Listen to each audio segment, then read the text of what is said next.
In this module, I'm going to talk about how to price a merchant. Now, I want to mention one of the other modules here right at the beginning, which is our statement analysis or how to read a statement module. So these two modules really do go hand in hand in different ways. So understand that in the module, if you go to the how to read a statement, we're actually going to show screenshots of statements and go through the various fees there and help you to really understand a deeper dive into the concepts we're going to talk about in this module. So this module, I'm not going to do any screenshots, but instead, I'm really just going to spend about a half hour here talking you through the key concepts and pricing structures in the industry, because no matter which of the programs that we offer that you try to sell, it's very important that you understand our programs, but also just as important that you understand the competition and the programs that they're offering. So in this module, we're not going to be diving specifically into our programs. We're just going to be talking about the industry in general. What are the programs that are available? What are the different pricing structures that are out there? And how do they work from a pricing perspective? So let's start out by talking about the three types of fees. Three types of fees. So no matter what pricing program you are talking about, the merchant is always going to be paying three different types of fees, okay? Those three are percentage fees, per item fees, and fixed fees. Percentage fees, per item fees, and fixed fees. And what's interesting about this is that actually, no matter which cost structure you look at, every single fee that you see on a statement is going to fall into one of those three categories. So before we jump into the specific cost structures, let's talk about how these different types of fees actually impact the merchant based on the merchant's volume and their average ticket, okay? So when we look at a merchant statement, we're always going to be noticing their volume. So when you say volume, volume is the total amount of processing volume, or in other words, how much credit card processing transactions is that business owner processing during that month where you have that statement. That's the volume number. The second number we're going to look at is the average ticket.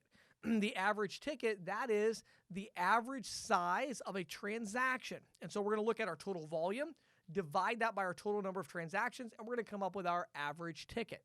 So how do these three elements affect the business owner? Well, number one, your fixed fees are going to affect your low volume merchants much more than your high volume merchants. Why? We're talking about fixed fees here, like maybe a $10 monthly fee. Maybe there's also a $10 PCI compliance fee. Maybe there's a $20 non-PCI compliance, or whatever that fee might be. Maybe there's an annual fee.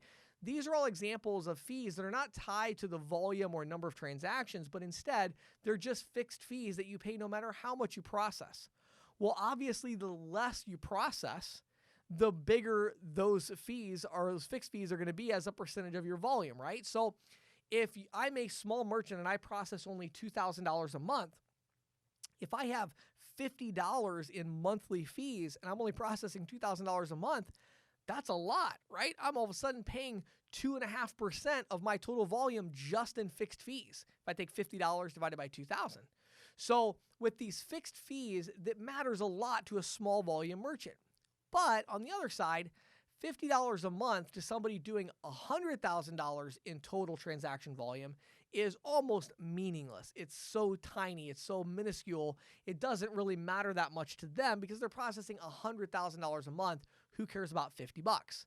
So when you're looking at a merchant statement and you're working with a merchant on pricing, you need to understand that these fixed fees are going to be really important to the smaller volume merchant, whereas the high volume merchants, they're not going to care quite as much about the fixed fees. Okay? What about the percentage and the per item? When do those matter most? Well, that really depends on their average ticket size. So the lower the average ticket size, the more important the per item fees are, and the less important the percentage fees are. Okay, let me say that again. The lower the average ticket, the more important the percentage fees are, and the less important the per item fees are. Okay? That's really important to understand that. And so the opposite is true as well. The higher the average ticket, the more important the percentage fees are, and the less important the per item fees are. So let's talk about this for a second. Let's say that I'm a hot dog stand and I own a hot dog stand and I am selling $5 average ticket. So the average person that comes to my hot dog stand is spending $5. They're getting a Coke and a hot dog. So they're spending $5. Well, if I have, let's say, 30 cents worth of per item fees that I'm paying. When we add up all the different per item fees I have to pay, let's say I'm paying 30 cents per item. So that means every time a transaction goes through, regardless of the size, I pay 30 cents. Well, if that's the case, that's a big problem for me. I mean, 30 cents is a lot if I'm only processing a $5 transaction, right? I mean, that's like what, 7% of the transaction is just the per item fee. The 7% is huge.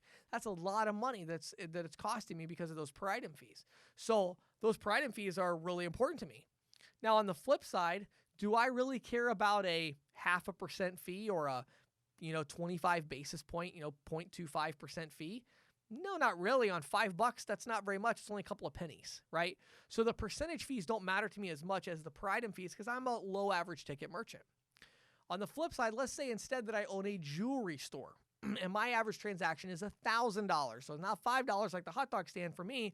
My average ticket as a jewelry store owner is $1,000, right? Do I care about a 30 cents in per item fees? No, I don't care about 30 cents on $1,000. Who cares about that, right? That's not a big deal. But do I care about 0.5% in additional markup or additional fees? You better believe I do. That's a lot of money, right? Now all of a sudden I'm paying $5, $10 for every transaction on top of everything else. So those fees of 50 basis points, 25 basis points, if I'm doing an average ticket of $1,000, the percentage fees really matter a lot to me, but the per item fees really don't. So understanding that when you're looking at a statement, the first thing when you're looking at the different types of fees is you have to understand, is this a percentage fee? Is it a per item fee, or is it a fixed fee? Because those are the three types of fees.